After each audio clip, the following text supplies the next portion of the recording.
Ondas Literárias, o canal para quem quer um bom audiolivro. A Aventura da Casa Vazia. Foi na primavera de 1894 que toda Londres ficou interessada, e o mundo da alta sociedade atemorizado, pelo assassinato do Ronald Adair em circunstâncias bastante extraordinárias e inexplicáveis. O público já ficará sabendo dos detalhes do crime que surgiram durante a investigação policial, mas uma boa parte foi suprimida na ocasião, já que as alegações para a instauração do processo eram tão esmagadoramente sólidas que não era necessário divulgar todos os fatos. Somente agora, depois de quase 10 anos, é que estou autorizado a fornecer os elos que faltam, e que completam aquela cadeia memorável. O crime era, por si mesmo, interessante, mas aquele interesse não era nada para mim, comparado à sequência incrível que me causou mais choque e surpresa do que qualquer acontecimento da minha vida de aventuras. Mesmo agora, depois deste longo intervalo, eu fico emocionado quando penso nele, sentindo mais uma vez aquela súbita torrente de alegria, espanto e incredulidade que engolfou minha mente. Deixe-me dizer a esse público, que tem mostrado algum interesse por esses vislumbres que ocasionalmente lhe tenho dado sobre os pensamentos e as ações de um homem bastante notável, que não deve me censurar por eu não ter dividido meu conhecimento com ele, pois eu deveria ter considerado isso meu primeiro dever, se não tivesse sido impedido por uma proibição de seus próprios lábios, e que só foi retirada no terceiro dia do mês passado. Pode-se imaginar que minha ligação íntima com Sherlock Holmes tenha provocado meu profundo interesse pelo crime, e que depois de seu desaparecimento nunca deixei de ler com cuidado os vários problemas que surgiram diante do público. E até tentei, mais de uma vez, para minha própria satisfação, empregar seus métodos nas soluções, embora com resultados medíocres. Não havia nenhum, no entanto, que me atraísse tanto quanto esta tragédia de Ronald Adair. Ao ler o depoimento no inquérito, que levou a um veredicto, por assassinato premeditado, contra pessoa ou pessoas desconhecidas, eu percebi mais claramente do que nunca a perda que a comunidade sofrerá com a morte de Sherlock Holmes. Existem pontos sobre este caso estranho que, eu tinha certeza, o teriam atraído especialmente, e os esforços da polícia seriam suplantados ou, mais provavelmente, antecipados pela observação treinada e a mente alerta do principal detetive da Europa. Todos os dias, enquanto cumpria minha rotina, eu revolvia o caso na minha cabeça e não achava explicação que me parecesse adequada. Sob o risco de contar uma história já contada, vou recapitular os fatos como eram conhecidos do público na época da conclusão do inquérito. O Ronald Adair era o segundo filho do conde de Minota, naquela época governador de uma das colônias australianas. A mãe de Adair retornará da Austrália para se submeter a uma operação de catarata, e ela, seu filho Ronald e sua filha Hilda viviam juntos no número 427 de Park Lane. Os jovens frequentavam a melhor sociedade, até onde se sabia, não tinham nenhum inimigo ou vício especial. Ele esteve casado com a sorta Edith Vodley, de Carstairs, mas o compromisso fora rompido com consentimento mútuo alguns meses antes, e não havia nenhum sinal de que tivesse deixado para trás qualquer sentimento muito profundo. O resto de sua vida girava num círculo estreito e convencional, pois seus hábitos eram tranquilos e sua natureza, sem emoção. Mas foi sobre este jovem aristocrata bonachão que a morte se abateu, na forma mais estranha e inesperada entre 22 horas e 23:20h de 30 de março de 1894. Ronald Adair gostava de cartas, jogando constantemente, mas nunca com apostas que pudessem prejudicá-lo. Era membro dos clubes de jogos de cartas Baldwin, Cavendish e Bagatelle. Ficou provado que depois do jantar, no dia de sua morte, participou de um jogo de whist no último desses clubes. Também jogará lá à tarde. O depoimento dos que jogaram com ele. Murray, John Hardy e o Coronel Moran revelava que o jogo era o whist e que havia um justo equilíbrio no baixar das cartas. Adair poderia ter perdido 5 libras, não mais. Sua fortuna era considerável e uma perda assim não o afetaria de maneira nenhuma. Jogava quase todos os dias num ou noutro clube, mas era um jogador prudente e geralmente ganhava. Verificou-se no depoimento que, em parceria com o Coronel Moran, realmente ganhará 420 libras de uma só vez, algumas semanas antes, de Godfrey Milner e Lord Balmoral. Era assim sua história recente, como se apurou no inquérito. Na noite do crime, ele voltou do clube exatamente às 22 horas. Sua mãe e sua irmã estavam fora, passando a noite com um parente. A criada disse no depoimento que ouviu quando ele entrou no quarto da frente do segundo andar, geralmente usado como sala de estar. Ela acendera a lareira e, como fizesse fumaça, abrirá a janela. Nenhum som foi ouvido na sala até às 23h20, a hora da volta de Mainotter e sua filha. Desejando dar-lhe boa noite, tentou entrar no quarto do filho. A porta estava trancada por dentro, e não houve nenhuma resposta aos seus gritos e batidas. Conseguiram ajuda e arrombaram a porta. O jovem infeliz foi encontrado deitado perto da mesa. Sua cabeça fora horrivelmente mutilada por uma bala explosiva de revólver, mas não se encontrou nenhum tipo de arma no aposento. Sobre a mesa estavam 2 notas de 10 libras cada e mais 17 libras, sendo 10 em moedas de prata e ouro, o dinheiro arrumado em pequenas pilhas de valores variados. Havia também algumas cifras num pedaço de papel, com os nomes de alguns amigos dos clubes ao lado, e daí surgiu a hipótese de que antes de morrer ele estivesse tentando organizar uma lista de seus ganhos e perdas nas cartas. Um rápido exame das circunstâncias só serviu para tornar o caso mais complexo. Em primeiro lugar, não havia nenhum motivo para que o rapaz trancasse a porta por dentro. Havia a possibilidade de o assassino ter feito isso e depois ter fugido pela janela. Entretanto, a queda era de pelo menos 6 metros, e um canteiro de açafrões em pleno viço fica bem embaixo. Nem as flores nem a terra mostravam sinais de terem sido mexidas, nem havia marcas na estreita faixa de grama que separava a casa da rua. Aparentemente, portanto, foi o próprio rapaz quem trancou a porta. Mas como foi que a morte chegou até ele? Ninguém poderia ter subido até a janela sem deixar vestígios.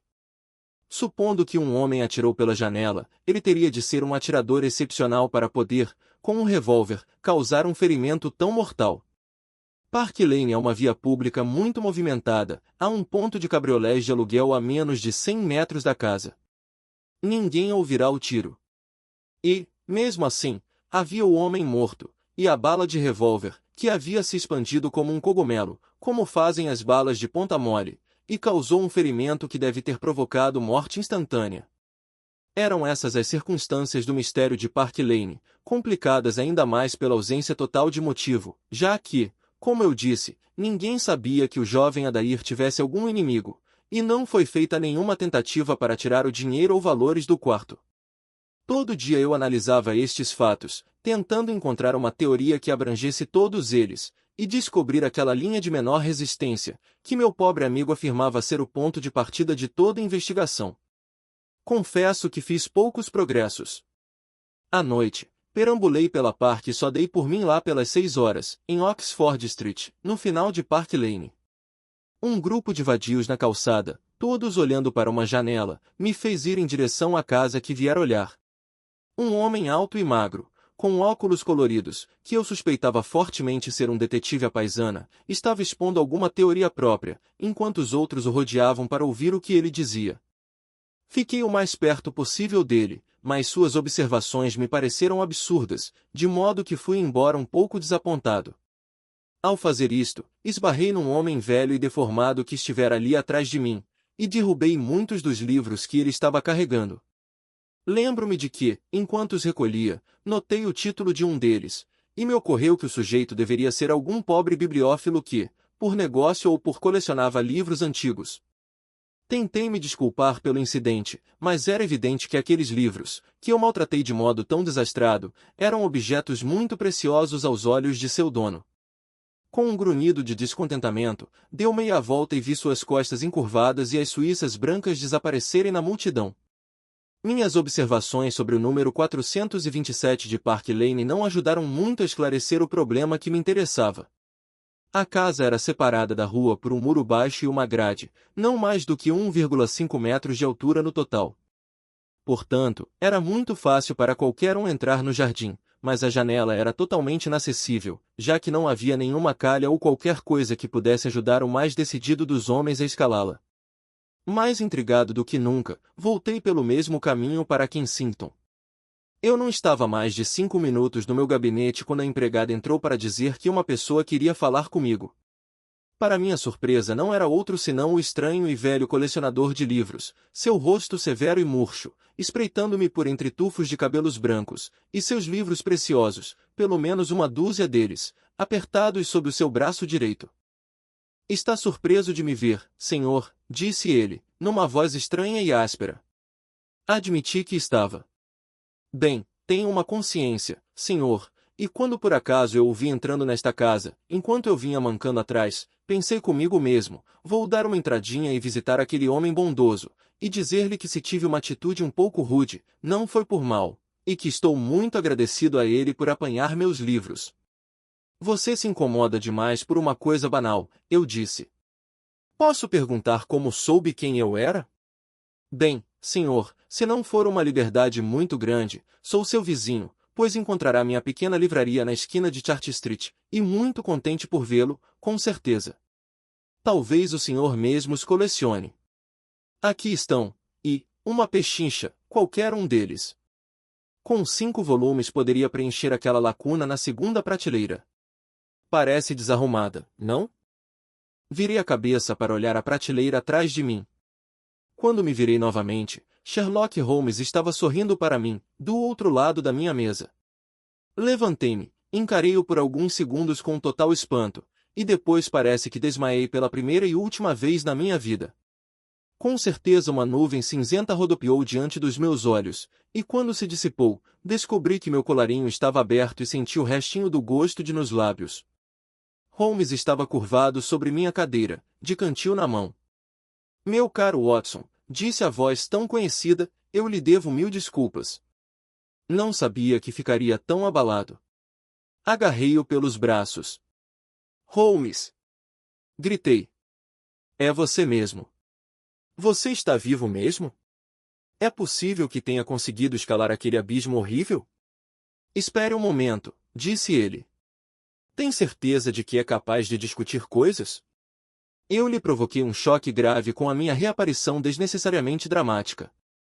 Estou bem, mas realmente, Holmes, eu mal posso acreditar nos meus olhos.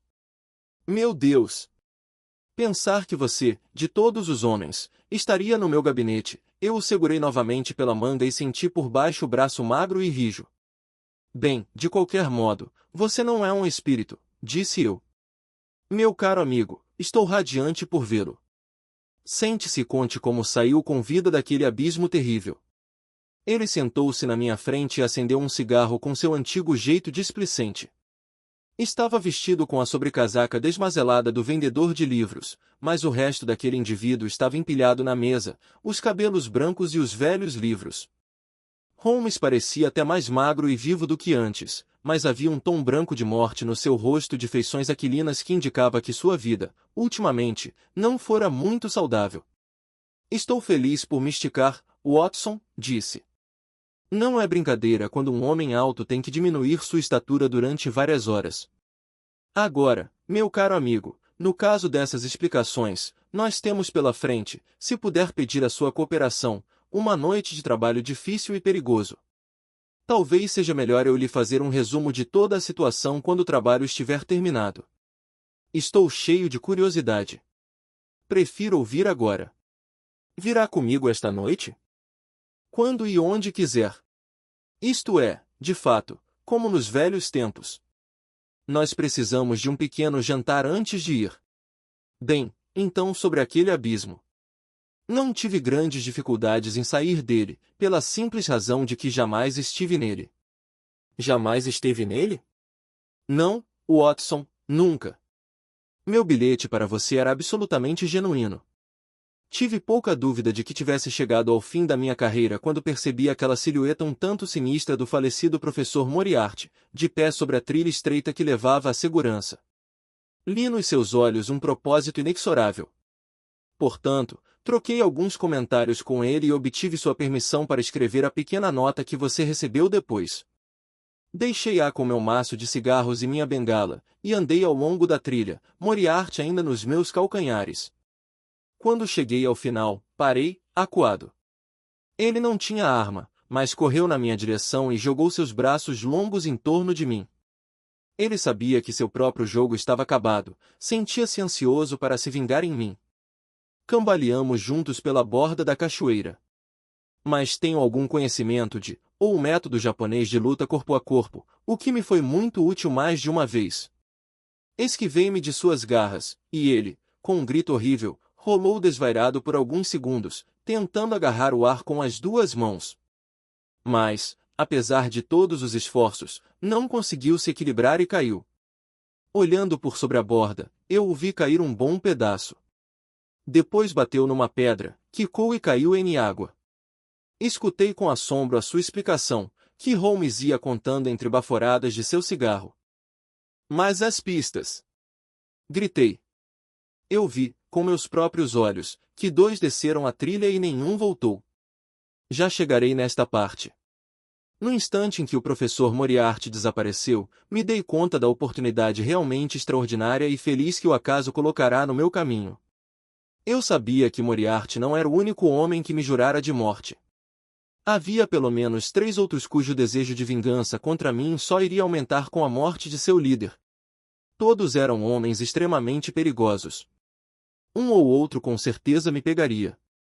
Por outro lado, se todo mundo se convencesse de que eu estava morto, esses homens agiriam com liberdade e logo se revelariam e, mais cedo ou mais tarde, eu poderia destruí-los. Aí seria o momento de anunciar que ainda continuava na terra dos vivos. A mente funcionou tão depressa que acho que pensei tudo isto antes de o professor Moriarty chegar ao fundo da cachoeira Reichenbacher. Levantei-me e examinei a parede rochosa atrás de mim. No seu resumo pitoresco do que aconteceu, que li com grande interesse alguns meses depois, você afirma que a parede era pique. Não era bem assim. Na verdade, ela possuía alguns pequenos pontos de apoio e havia indícios de uma reentrância. O penhasco era tão alto que escalá-lo era uma impossibilidade óbvia, e também era impossível voltar pela trilha sem deixar algumas marcas. Eu deveria, é verdade, ter colocado minhas botas ao contrário, como já fiz em ocasiões semelhantes, mas a visão de 3 trilhas em uma direção sugeriria, com certeza, uma fraude. Em suma, era melhor que eu arriscasse a escalada. Não foi uma tarefa agradável, Watson. A cachoeira rugia ao meu lado.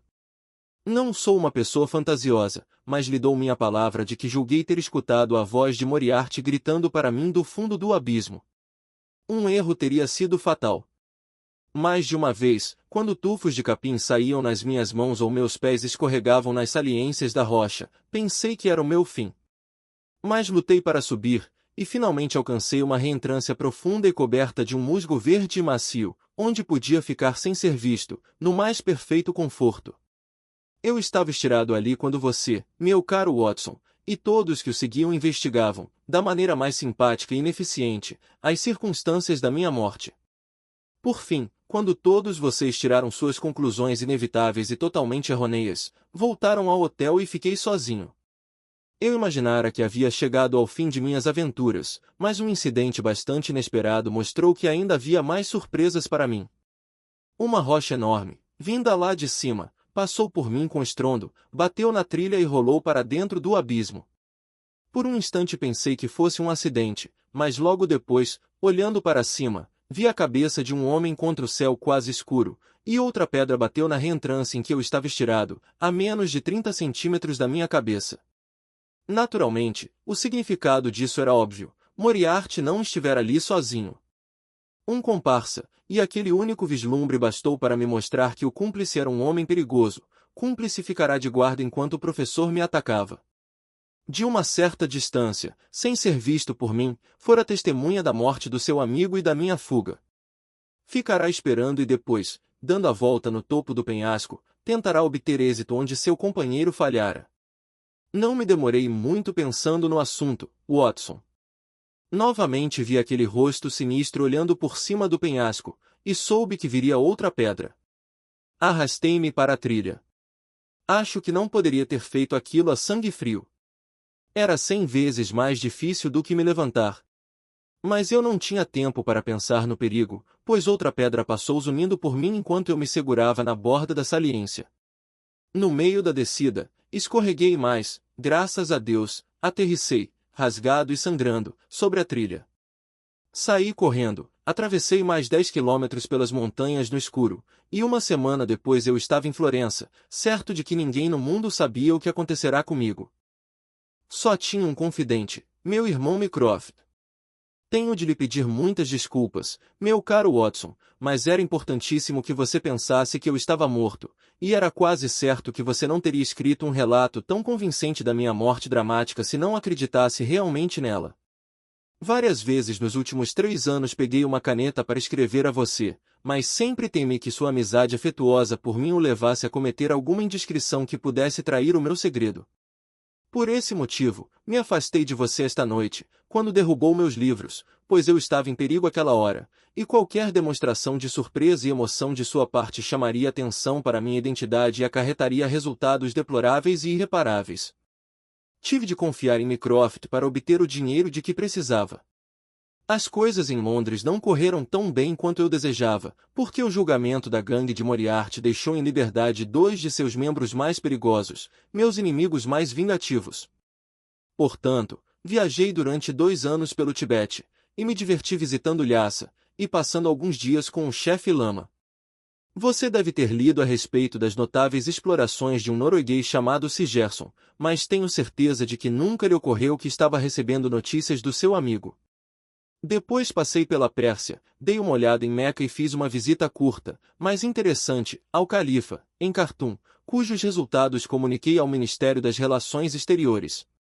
Voltando à França, passei alguns meses numa pesquisa sobre os derivados do alcatrão, que fiz num laboratório em Montpellier, no sul da França. Concluído isto para minha satisfação, e sabendo que apenas um dos meus inimigos ficará agora solto em Londres, eu estava prestes a voltar quando meu deslocamento foi apressado pelas notícias deste notável mistério de Park Lane, que não só me atraiu por suas próprias características, mas também parecia oferecer algumas oportunidades pessoais muito peculiares. Vim logo para Londres, me recolhi em Baker Street, deixei a Sra. Woodson histérica e descobri que Mycroft conservara meus aposentos e papéis exatamente como sempre estiveram. De modo que, meu caro Watson, às 14 horas de hoje eu me encontrava na minha velha poltrona, no meu velho quarto e desejando apenas ver meu velho amigo Watson na outra cadeira, que ele ocupou com tanta frequência. Esta foi a incrível narrativa que ouvi naquela noite de abril, uma narrativa que seria inteiramente inacreditável para mim, se não fosse confirmada pela visão real da figura alta e magra e da face ansiosa e viva que eu pensara nunca mais ver. De certo modo, ele sabia de minha própria e triste aflição, mostrava sua simpatia mais nas maneiras do que nas palavras.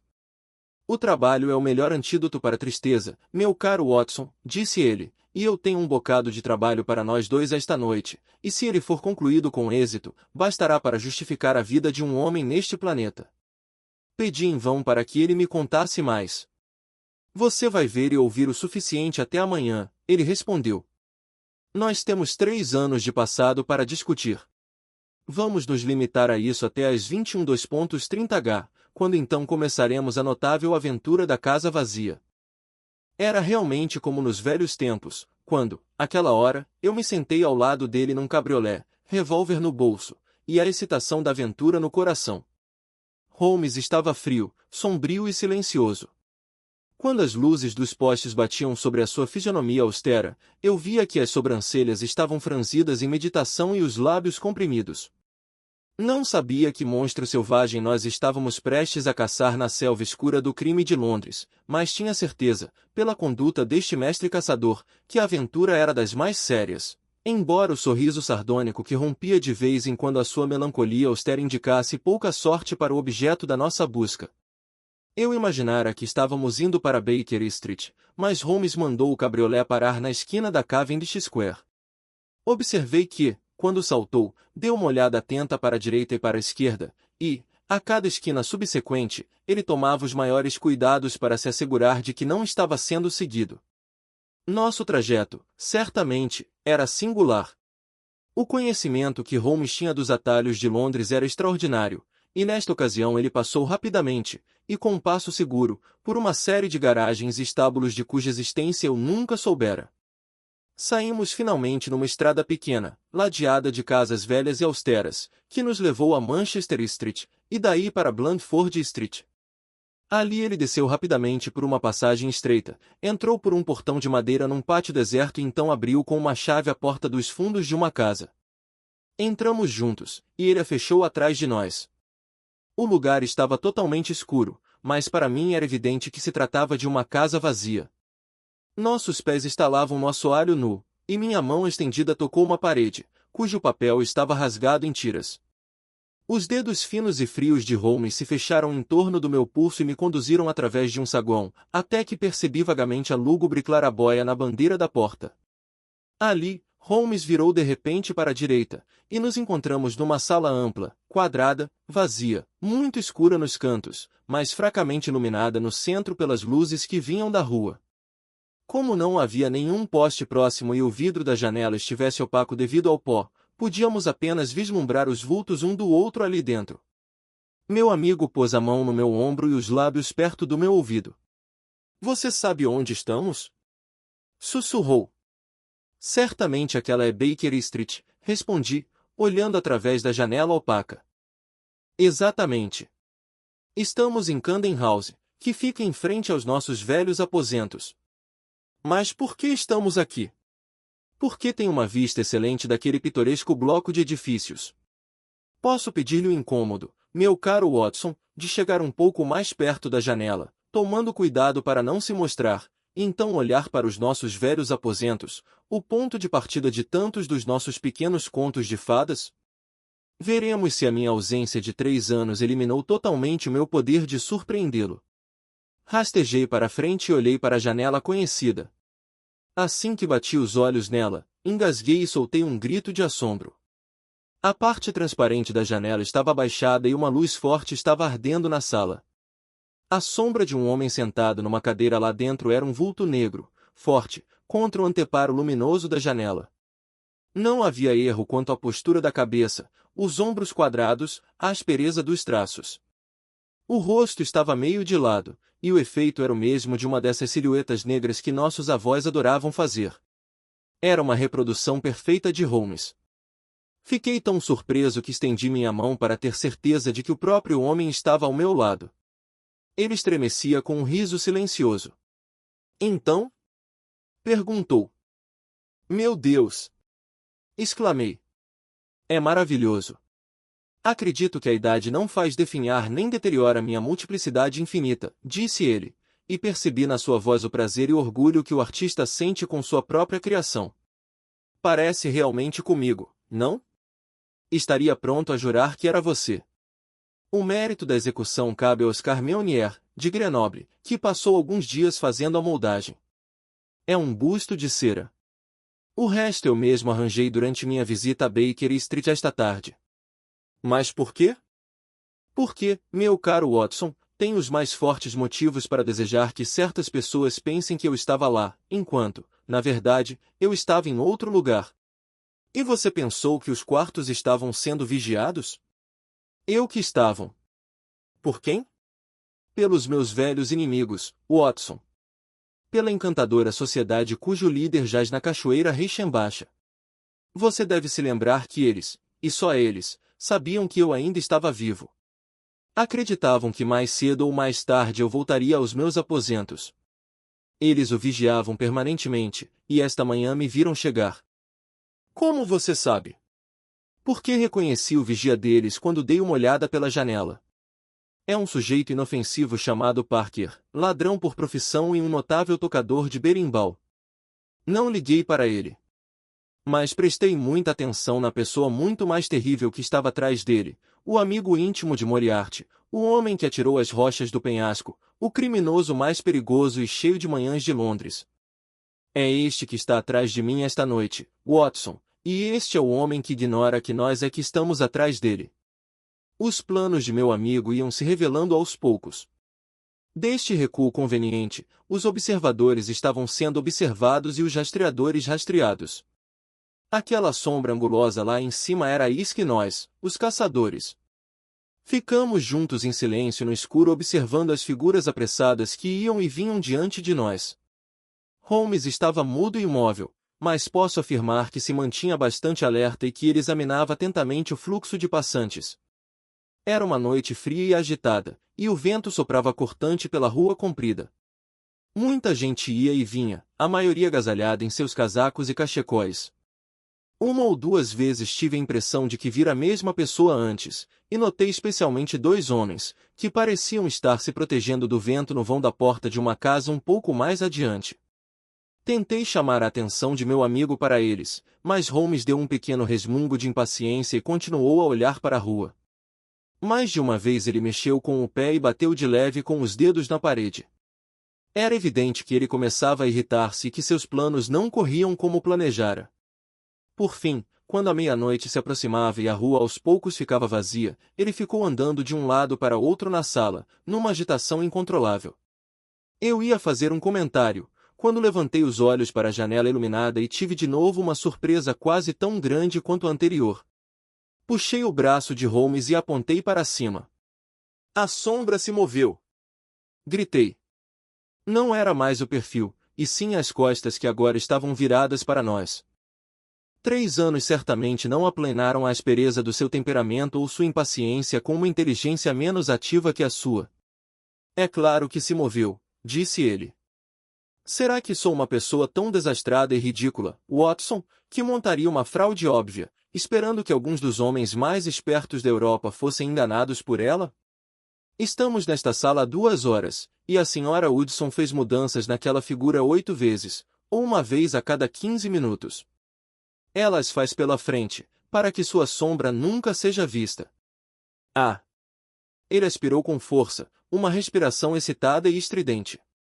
Naquela luz fraca, vi sua cabeça esticada para a frente, toda a sua postura rígida de atenção. Lá fora a rua estava absolutamente deserta. Os 2 homens deveriam estar ainda de tocaia na porta da casa, mas eu não podia mais vê-los.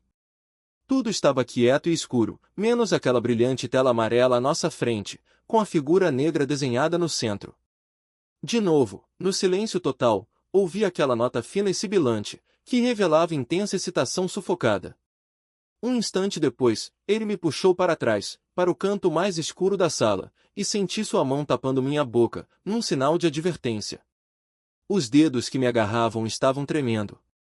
Nunca vira meu amigo tão emocionado, mas a rua escura ainda estava deserta e sem movimento diante de nós. Mas de repente me dei conta daquilo que seus sentidos mais aguçados já haviam percebido. Um som baixo e dissimulado chegou aos meus ouvidos vindo não da direção de Baker Street, mas de trás da casa onde estávamos escondidos. Uma porta se abrirá e se fechará. Logo depois, passos soaram pela passagem, passos que deveriam ser silenciosos, mas que ecoavam asperamente pela casa vazia. Holmes se agachou de costas para a parede e eu fiz o mesmo, com a mão segurando a coronha do meu revólver. Procurando na escuridão, divisei o contorno vago de um homem, uma sombra mais negra que o escuro da porta aberta. Ele parou por um instante e depois entrou na sala, curvado e ameaçador. Estava a menos de 3 metros de nós, uma figura sinistra, e eu me preparara para receber o seu bote, antes de perceber que ele não sabia da nossa presença. Passou perto de nós, foi até a janela e a abriu uns 15 centímetros, suavemente e sem ruído. Ao se erguer até o nível dessa abertura, a luz da rua, não mais diminuída pelo vidro empoeirado, bateu em cheio no seu rosto. O homem parecia estar fora de si de tão excitado. Seus olhos brilhavam como estrelas, e seus traços se agitavam convulsivamente. Era um homem idoso, com um nariz fino e protuberante, uma testa alta e calva, e um bigode enorme e grisalho. Um chapéu alto de molas foi puxado para a nuca e uma camisa de noite, com peitilho, apareceu pelo sobretudo aberto.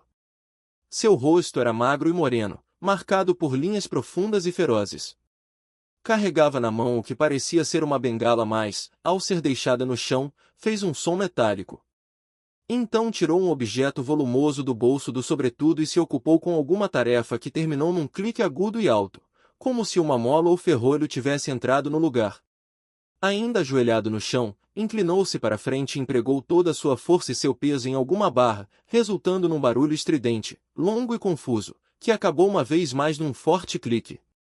Então ele se endireitou, e vi que o que carregava era uma espécie de arma com a coronha curiosamente deformada.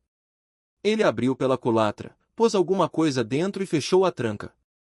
Aí, agachou-se e descansou a ponta da barra na borda da janela aberta, vi seu longo bigode cair por cima da coronha e seu olho brilhar, enquanto mirava.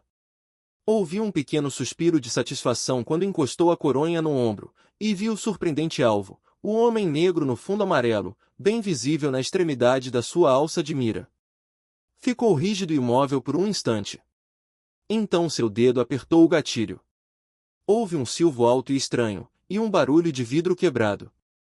Naquele instante Holmes pulou como um tigre nas costas do atirador e o jogou com a cara no chão.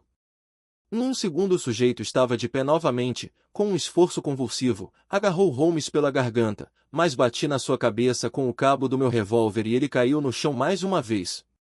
Pulei sobre ele, e enquanto o segurava, meu companheiro deu um assobio agudo num apito. Ouvimos o barulho de passos apressados na calçada e 2 policiais uniformizados e um detetive à paisana entraram correndo pela porta da frente e surgiram dentro da sala. "É você, Lestrade?" perguntou o Holmes. "Sim, Sr. Holmes. Eu mesmo me encarreguei desta tarefa. É bom vê-lo de volta a Londres, senhor.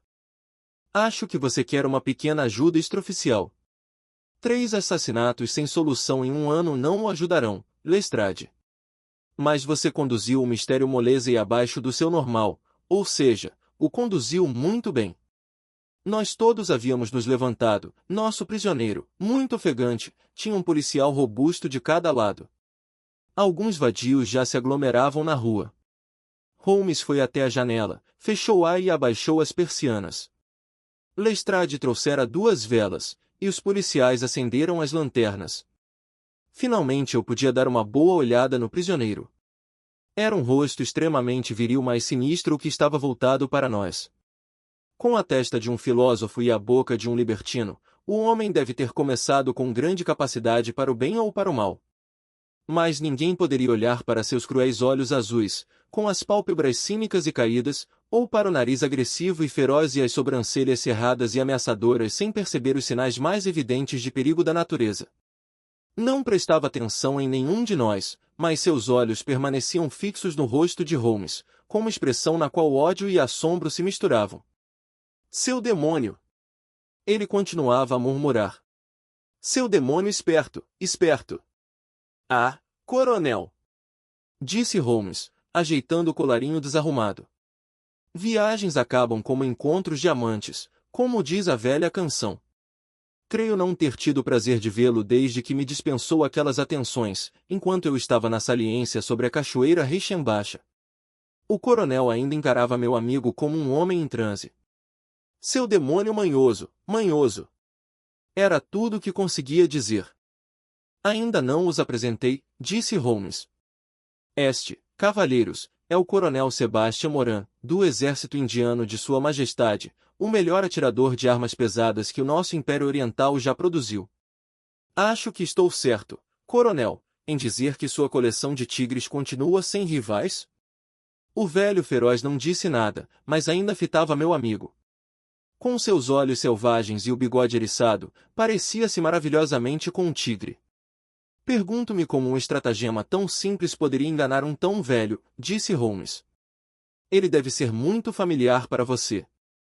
Não prendeu um garotinho debaixo de uma árvore, ficou acima dele com o seu rifle, e esperou pela isca para alimentar seu tigre?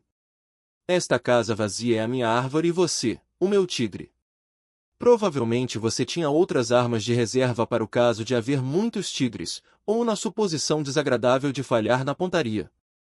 Estas, apontou à sua volta, são minhas outras armas." A comparação é perfeita.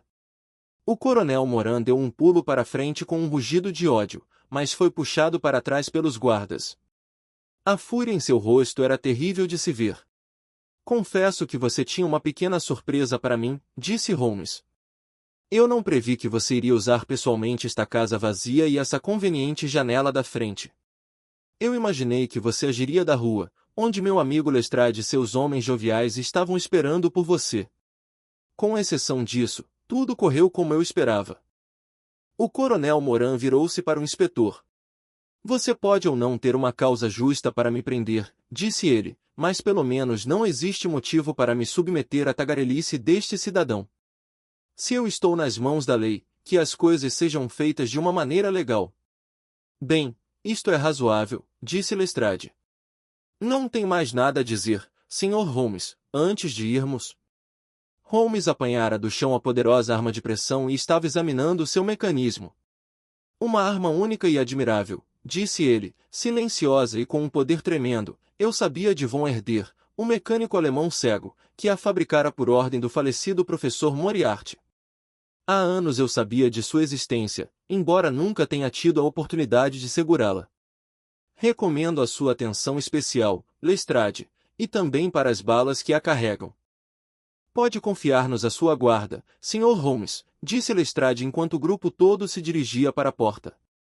Há algo mais a dizer? Quero apenas perguntar que acusação vai escolher. Que acusação, senhor?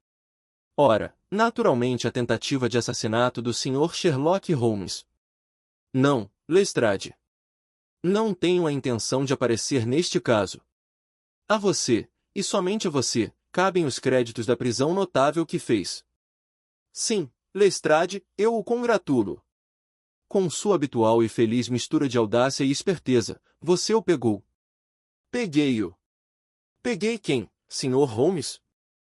O homem que toda a perícia tem procurado em vão, o coronel Sebastian Moran, que atirou no Ronald Adair com uma bala explosiva, de uma arma de ar comprimido, pela janela aberta do segundo andar em frente ao número 427 de Park Lane, no dia 30 do mês passado. Esta é a acusação, Lestrade. E agora, Watson, se puder aguentar a corrente de ar da janela quebrada, creio que meia hora no meu gabinete, fumando um charuto, pode lhe proporcionar alguma diversão proveitosa. Nossos velhos aposentos estavam intactos devido à supervisão de Mycroft Holmes e aos cuidados da Sra. Woodson. É verdade que, quando entrei, vi uma bagunça incomum, mas todos os velhos pontos de referência continuavam em seus lugares. Lá estavam o canto da química e a mesa de pinho manchada de ácido. Numa prateleira havia vários cadernos enormes de notas e livros de referência, que muitos dos nossos concidadãos adorariam queimar. Os diagramas, o estojo do violino e o conjunto do cachimbo, até mesmo o chinelo persa que continha o tabaco, vi todos ali assim que dei uma olhada em volta. Havia 2 ocupantes na sala, a Sra. Woodson, que sorriu para nós quando entramos, o outro, o estranho boneco que desempenhara um papel importante na aventura noturna. Era o modelo cor de cera do meu amigo, feito de maneira tão admirável que era um facsímile exato. Ficava num pequeno pedestal, com um velho chambre de Holmes, tão bem colocado que, da rua, a ilusão era absolutamente perfeita. Espero que tenha tomado todas as precauções, Sra. Woodson, disse Holmes. Entrei lá de joelhos, senhor, exatamente como me mandou. Excelente. Trabalhou muito bem. Viu por onde a bala passou? Sim, senhor. Receio que tenha estragado seu bonito busto, pois passou direto pela cabeça e se esborrachou na parede. Peguei-a no tapete. Aqui está. Holmes mostrou-me a bala. Uma bala de revólver macia, Watson, está vendo? É genial isto, pois quem imaginaria uma coisa dessa sendo disparada de uma espingarda de ar? Tudo bem, Sra. Woodson. Estou muito grato pela sua ajuda. E agora, Watson, deixe-me vê-lo uma vez mais sentado em sua velha poltrona, pois quero discutir vários detalhes com você. Tirara a sobrecasaca surrada e agora era o velho Holmes no roupão cor-de-rato que tirara do seu busto. Os nervos do velho não perderam sua firmeza, nem seus olhos a crueldade, disse ele com uma risada, enquanto examinava a testa esmigalhada de seu busto. Bem no meio da parte posterior da cabeça, direitinho através do cérebro. Era o melhor atirador da Índia, e acho que existem poucos melhores em Londres. Ouviu falar no seu nome? Não, não ouvi. Ora, assim é a fama. Mas, se me lembro bem, você não tinha ouvido o nome do professor James Moriarty, que foi um dos maiores cérebros do século. Quer apanhar o índice de biografias na estante? Virava as páginas preguiçosamente, recostado na cadeira e soltando grandes baforadas do cachimbo. Minha coleção de M é ótima, comentou. O próprio Moriarty é suficiente para tornar qualquer letra ilustre, e aqui estão Morgan, o envenenador, Merridel, de abominável lembrança, e Mateus, que arrancou com um soco o meu canino esquerdo na sala de espera de Charing Cross, e finalmente, eis o nosso amigo desta noite. Estendeu-me o livro, e li. Desempregado. Antigamente no 1º Batalhão dos Pioneiros de Bangalore. Nascido em Londres em 1840. Filho de Augustus Moran, C.B., que foi embaixador britânico na Pérsia. Educado em Eton e Oxford. Serviu na campanha de Juvaki, na campanha afegã, Charaziab, Despachos, Sherpur e Cabul.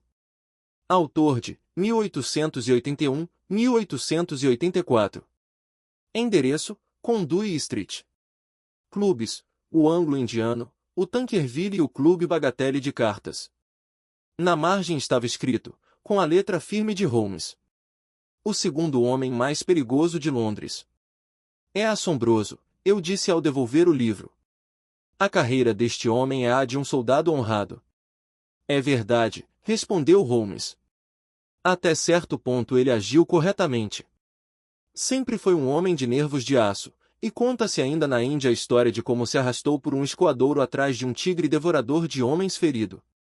Existem árvores, Watson, que crescem até certa altura e de repente desenvolvem um desvio disforme. Você perceberá isso com frequência nos seres humanos.